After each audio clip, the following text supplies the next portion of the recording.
All right. A somewhat delayed, but hopefully not fatally delayed video. In some sense, final remarks about Sartre, some introductory remarks about Hare, and what the limitations or failures of these two theories indicate about what's next and about moral theory generally.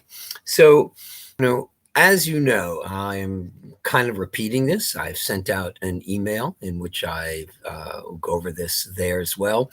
There is, I think, a very plausible view about responsibility and authenticity, which can be summed up in the following way: that no set of facts on their own can explain the course of action that we find ourselves undertaking. We must acknowledge the undeniable, irreducible element of our own endorsement, our own decision to count some considerations more than others as the ones that will be compelling for us. Now, that somehow becomes intertwined with a certain view about how to understand the very concept of right.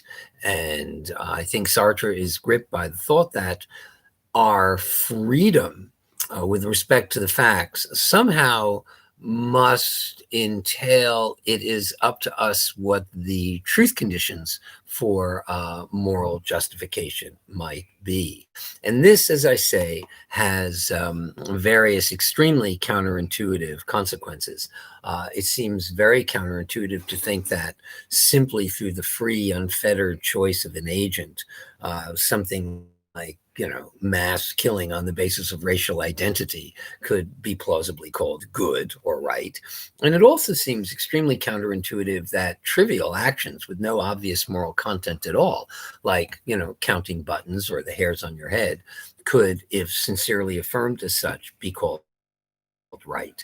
The second example raises a very interesting general philosophical worry, possibility, which is, if Sartre's view really were correct, how would the term good or right even survive if we all knew that there were no constraints upon the use of the term?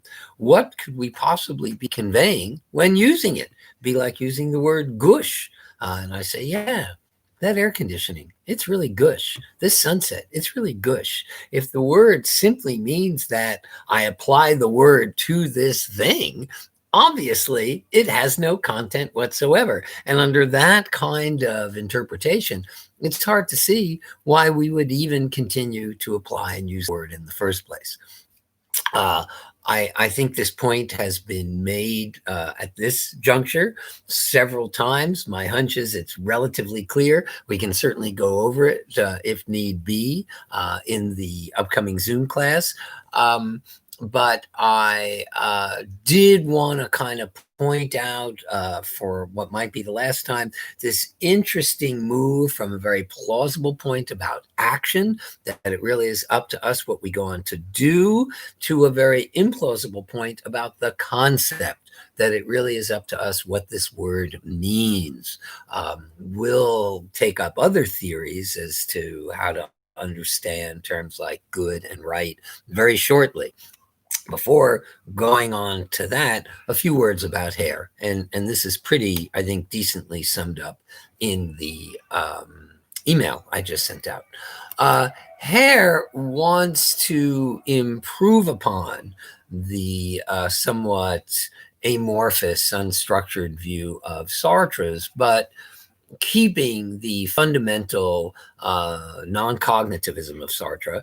And like Sartre, it's a voluntarism. It's not like Hume, which is based on some, deeply biologically rooted naturalistic reaction. Both Sartre and Hume are what I want to call voluntarists. It's up to us to decide how these terms are applied.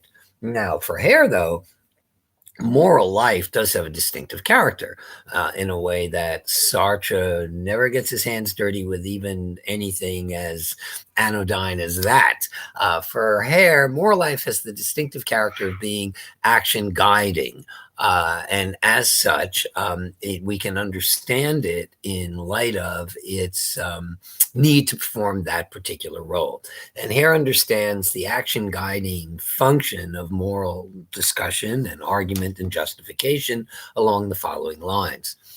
First, particular judgments are to be justified by reference to the relevant background principle. So if you think stealing this book is wrong, this is almost certainly because you hold some background principle that all stealing is always wrong. And this is an instance to be assimilated to a background general principle, which is then justifying the particular judgments about particular cases. What about the principles themselves? How are they to be justified? Well, remember, Hare is a non-cognitivist. It's not as if these principles are to be thought of as matching or doing justice to some set of facts about persons or the world. Exactly the opposite of the views we're going to turn to next when we go to Mill and Kant. But Hare does think there are some constraints of a non-factual nature. First, principles must be universal in form. They're not really principles unless they are universal. So they have to be prefaced with all or always or never or every. Second, this is a very interesting contribution by Hare. They must meet what he calls the prescriptivity requirement. You must be able to hold these principles prescriptively, where what that means is you're prepared to apply them to your own case, were you to occupy any of the relevant positions specified in the principle. So if you hold all people who don't pay their debts should go to jail, and I think that's Hare's own example, you hold this principle genuinely only if you hold it prescriptively. And that means you would be willing to go to jail yourself were you to fail to pay your debts. You must be prepared to see this principle applied in your own case in the event that it were to be relevantly applicable to you. Absent that, it's not, in fact, genuinely affirmed. Now, both of these conditions, universalization and prescriptivity, are, I think, in the end, pretty trivial. And this is all in the email. Universalization on its own just doesn't give us very much of anything. A principle like all and only men should have the vote is universal in form, but it's still deeply inequitable. What's doing the work there is the relevant category or sortal predicate, to use the term from logic. So the fact that it's men, not persons, that's the relevant fact, not the universality of the principle affirmed. That just seems pretty obvious. Prescriptivity is certainly interesting, but I think in the end, it's merely a sincerity requirement. Hare, to his credit, admits this, and in fact rehearses the very example you might think a critic would bring up to oppose him. I always give Hare a lot of credit for this. He himself rehearses the hard example for him. He imagines a Nazi who sincerely believes in these principles of racial supremacy and racial extermination. And if he holds these principles prescriptively, he too would be willing to face his own extermination were it to be shown or somehow turn out that he too has, the admixture of racial identity of a despised race, of whatever, Slavic or Jewish or whatever it would be. And Hare, to his credit, thinks that in the debate between the liberal and the Nazi, where the Nazi meets the prescriptivity requirement, there really is nothing more to be said that is beyond the recitation of the relevant principles that each holds. So sure, in light of the principles that the liberal holds, what the Nazi does is all wrong. And in light of the principles that the Nazi holds, what the liberal does is insufficiently, perfectionist or, new world regarding, whatever terms of valorization the Nazi wishes to articulate for his own principles. Doesn't matter. And the main point is Hare thinks from a certain kind of philosophical point of view, these principles are just on a par. Much the same way, a classicist and a modernist who are both consistent in their principles and the applications of these principles to particular art examples and themselves paint and don't paint in the ways that these principles specify. Nothing more to be said. The principles themselves identify the final bedrock of justification. Then, insofar in moral life as you're prepared to affirm that principle prescriptively, then there's no further project of matching the content of the principle against the world. Now, obviously, I think this is an extremely unsatisfactory picture of moral debate, moral justification, even though the Nazi example is Hare's. And as I say, unlike a lot of contemporary non-cognitivists who really resist drawing, in a way, this is a kind of conclusion of relativism, that there can't be any way to break a tie between two competing and opposing moral conceptions. Each has a moral justification relative to the prey affirmed prescriptively. Hare is not resisting that consequence. He argues, and I think he's right, this is what follows from the fact that moral language doesn't pick out facts in the world. It's not the language of science. It's not constrained by the way things turn out to be. So a word like water is true of some objects and not of others. Given what the word means and what the world is like, only some things are truly described this way. Good and right aren't part of the language of science. And on the non-cognitivist view, that means they must be utterly non-factual. To introduce something coming around the corner, when we begin to look at Mill and Kant, we're going to look at theories that are carving out, I think quite rightly, an alternative to this dichotomy that so grips the non-cognitivist argument, that language is either tied to the world of the natural sciences, or in Sartre's case, even social sciences. So words like Catholic and French, obviously these are not terms in the natural sciences, but they're terms within, what you might call the social sciences and the constructed anthropology and the like. When we exhaust all that fact talk, right and wrong are still yet to appear on the scene. For Sartre and Hare, that means they can only reflect some kind of choice. I want to say radical choice. Hare has the prescriptivity condition, and the principles must be universal in form. But apart from that, there's absolutely no constraint on the content of the principles. And as I say, unlike Sartre, for all his beret-wearing existentialism, Hare's the one who rehearses the really tough guy example. Here's the Nazi. And yes, he's using the word correctly. This isn't the young guy between his mom and the resistance, two perfectly anodyne and acceptable and good choices, and Sartre says it's just Jews. But Hare's giving the real example that Sartre should have taken up. Here's the Nazi who applies these principles to himself prescriptively. Here's the anti-Nazi who does the same. Nothing more to be said. I mean, when Hare would say just choose, he just means, well, and Hare would not say either is right regardless of what you choose. Either is justifiable for the person who holds it, so long as they hold it in a way consistent with the prescriptivity condition. I think Hare doesn't really need this word right or wrong insofar as it suggests an objective property or any property at all. It's rather that moral principles are in good order. They're as well worked out as they can be once they've been articulated in universal form and affirmed prescriptively. And should they otherwise conflict in terms of content, there's nothing further for philosophy to say.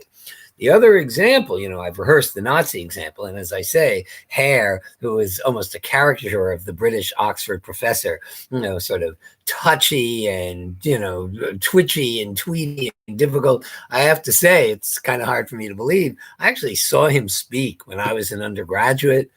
I think this is right. I think I was in Edinburgh. I might have been elsewhere, but I think I was in Edinburgh, and he was, at that point in Oxford, and he, gave the talk and rehearsed this argument with, his characteristic Oxford panache and so forth. He really stuck to his guns about the way in which non-cognitivism would entail a certain kind of, fatalism about moral objectivity. And this has to be extended to even the most unpleasant examples we can imagine. I should also say, Hare was himself a prisoner of war during World War II. It's not like he was some naive guy in the ivory tower. This guy was a prisoner of war. I believe it was of the Japanese in Burma. This was not a happy experience. There are all kinds of stories about what these guys went through. And yet he was sincere. He certainly looked at and acknowledged and affirmed the consequences of his theory, but he just thought it's just something that has to be swallowed. The alternative is a kind of false realism about how these words can work. And, as long as this is coming up, it's worth rehearsing. Hume is so unusual in this way. No one after Hume has this kind of confidence that there is enough stability to be found in something called human nature, some kind of biologically rooted set of general facts that will constrain what seems plausible or coherent to us. This is just rarely affirmed throughout the 19th and 20th century.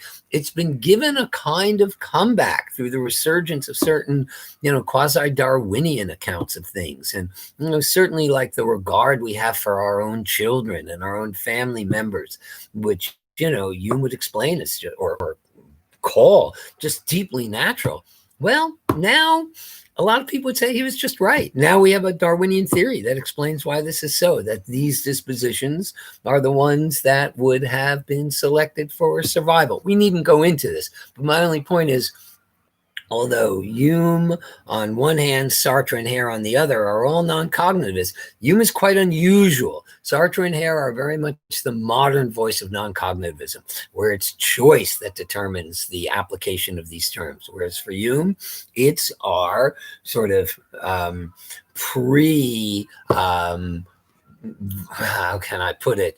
Our creaturely dispositions. I shouldn't use the word pre, but it is our kind of creaturely like nature that fixes or explains the nature of the applications, that we find certain things abhorrent or vicious and other things appealing and kind. These are fundamentally rooted in our animal-like nature. And so they reflect facts, but the judgments do not detect facts. For Hare and Sartre, the judgments simply express choices of alignment, what you align yourself with. Okay, as I've suggested, I still haven't gotten to the other example that for me always is so much more relevant to why prescriptivity is trivial. And that is the arguments I often have with some of my radical friends on the right, libertarians who are very hostile to any kind of government involvement in the unequal outcomes that free exchange will inevitably bring. And it never occurs to me to say to them, well, how would you like it if you weren't very talented at market exchanges and you were poor or just, had to make a living at, unskilled labor, and you didn't have access to any wages beyond what unskilled labor could bring? It never occurs to me to ask this. I assume they're sincere. I assume they'd be willing to live out their convictions. Who cares? I want to know whether these policies are in fact justified, not whether you'd be willing to live by them. Who cares about that? I want to know whether they're good and justified, not whether the people who hold them. Yeah, I assume Ayn Rand is sincere. That hardly ends the argument. Well, it kind of does with Hare. Once you meet the prescriptivity requirement, well, then that's that. There's really nothing more to be said. There's nothing more to be said from a position that isn't itself simply the expression of a contrary principle. I mean, of course, I can characterize on Hare's view positions as inadequate or wrong or whatever, but I'm just in the end referring to my final principle, which has no more justificatory authority in the end than yours. And this, I think, is an extremely unsatisfactory position, but we don't yet have any material or resources to explain why. And to do that, we have to go to the next stage, which is what we're going to do when we go to utilitarianism, which is going to talk about certain facts about persons, our pleasure in getting what we want, and our pain or frustration in being denied what we want, or in having pain or misery inflicted upon us as the kind of bedrock for all evaluation. These kinds of satisfactions and dissatisfactions being true of persons regardless of the many different objects that cause such satisfactions and dissatisfactions, for Mill is the natural starting point for figuring out what we ought to do, how we ought to manage our public lives. I'll say more about utilitarianism, obviously, in a different lecture and perhaps in the Zoom class, but I think Mill begins in this very powerful place with these two extremely plausible intuitions. And one is that pleasure and pain are good and bad things for people, and that everybody is going to regard their pleasure and pain as a good or a bad thing for themselves equally. And when managing cooperative and social life, the most natural thing to do is to start with this fact: count all persons equally, and then try and bring it about that you produce the greatest, he would say, pleasure. As you'll see, I'm going to prefer the word utility, the greatest utility or the greatest benefit for the relevant population. And when we say, giving the vote to all, regardless of gender or race, is right or just, Mill is going to translate that into this is the policy that is going to bring about the greatest amount of benefit to the greatest number in the relevant population. And there's this attempt to tie moral talk to the distributions of benefits for a population in a way that counts each member of the population equally. That's all I'm going to say about utilitarianism now. I hope that's enough to get you really interested, that we're going to leave non-cognitivism and get into theories that say, oh, no, certain things really are good, other things really aren't, and this is why. There are certain facts about persons on one, pleasure and pain on one end, and certain facts about the moral enterprise, counting all persons equally, for example. Mill doesn't justify this very much. He thinks, and I think he's right, I got to justify this? What else could you do? We really going to sort of count people unequally? What, because of birth? So if you're born rich, your pleasure counts more than me if I'm born poor. You could do it, but this isn't a very plausible theory. So the intuition of equality as a means of counting, and the intuition of pleasure and pain as natural building blocks for value, very powerful, very simple, and it's what gives utilitarianism its kind of enduring presence in the moral theory stage. Okay, I'm going to stop it there. With luck, we have a Zoom class soon, and we can talk about Sartre and Hare and even a little bit of utilitarianism. So thank you very much. Bye for now.